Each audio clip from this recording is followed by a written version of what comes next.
নমস্কার, ডিভোটি বাংলা চ্যানেলে আপনাদেরকে স্বাগত। আজকে আলোচনা করব গীতায় বর্ণিত শ্রীকৃষ্ণের এই 5 বাণী আপনাকে সাফল্যের পথে নিয়ে যাবে। মহাভারতের অন্যতম অঙ্গ হল শ্রীমদ্ ভগবদ গীতা। কুরুক্ষেত্রের যুদ্ধে শুরু হওয়ার ঠিক আগে অর্জুন নিজের আপনজনদের বিরুদ্ধে যুদ্ধ করবে না বলে ঠিক করে অস্ত্র নামিয়ে রাখে। তখন শ্রীকৃষ্ণ তাকে জীবনের সঠিক দিশা দেখান, কর্তব্যের আসল অর্থ বোঝান। এত হাজার বছর পরেও গীতার বাণী আজও আমাদের জীবনে একইভাবে প্রযোজ্য ও উপযোগী। শ্রীমদ্ ভগবদ গীতায় জীবনের আসল অর্থ ব্যাখ্যা করেছেন শ্রীকৃষ্ণ। গীতার বাণী সঠিকভাবে অনুসরণ করতে পারলে সাফল্যের পথের সন্ধান পাওয়া যায়। সেই কারণে আমাদের প্রত্যেকেরই গীতা পাঠ করা জরুরি, কারণ গীতার বাণী জীবনে সাফল্যের মূল ভিত্তি। আজ আমরা সেখান থেকে গীতার মূল 5টি বাণী তুলে ধরব। শ্রীকৃষ্ণের এই 5 বাণী জীবনে সাফল্যের সন্ধান দেয়।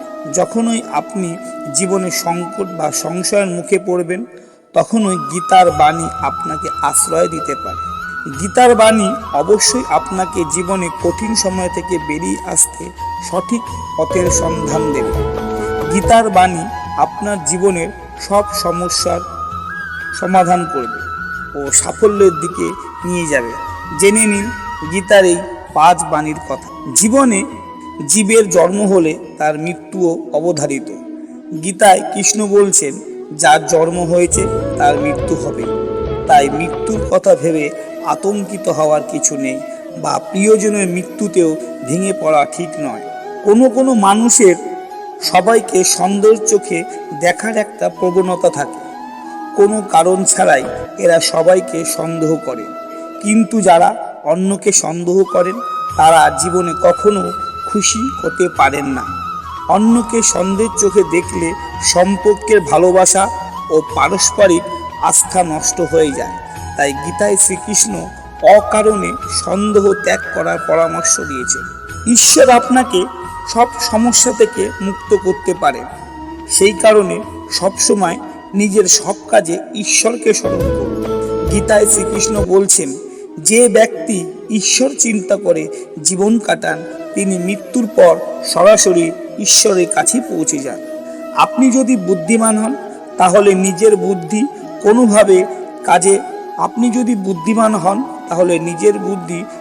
ভালো কাজে ব্যয় করুন। নিজের বুদ্ধি কখনো কোনো খারাপ কাজে ব্যয় করবেন না। কোনো ষড়যন্ত্র কখনো নিজেকে লিপ্ত করবেন না। স্বার্থহীনভাবে সমাজের ভালোর জন্য কিছু করুন। এর ফলে আপনি সমাজে যেমন মান সম্মান পাবেন, তেমনি নিজের মনে প্রসন্নতা অনুভব করবেন। গীতায় শ্রীকৃষ্ণ অর্জুনকে সব রকম আসক্তি থেকে মুক্ত হওয়ার পরামর্শ দেন। কারোর প্রতি অকারণে মুগ্ধতা কখনোই কাজের কথা নয়। বিশেষ করে নিজের শরীরের প্রতি কোনো রকম টান থাকা ঠিক নয়। এই নশ্বর দেহ একদিন পঞ্চভূতে বিলীন হয়ে যাবে। তাই শরীরের প্রতি কোনো রকম মোহ মায়া রাখবেন না।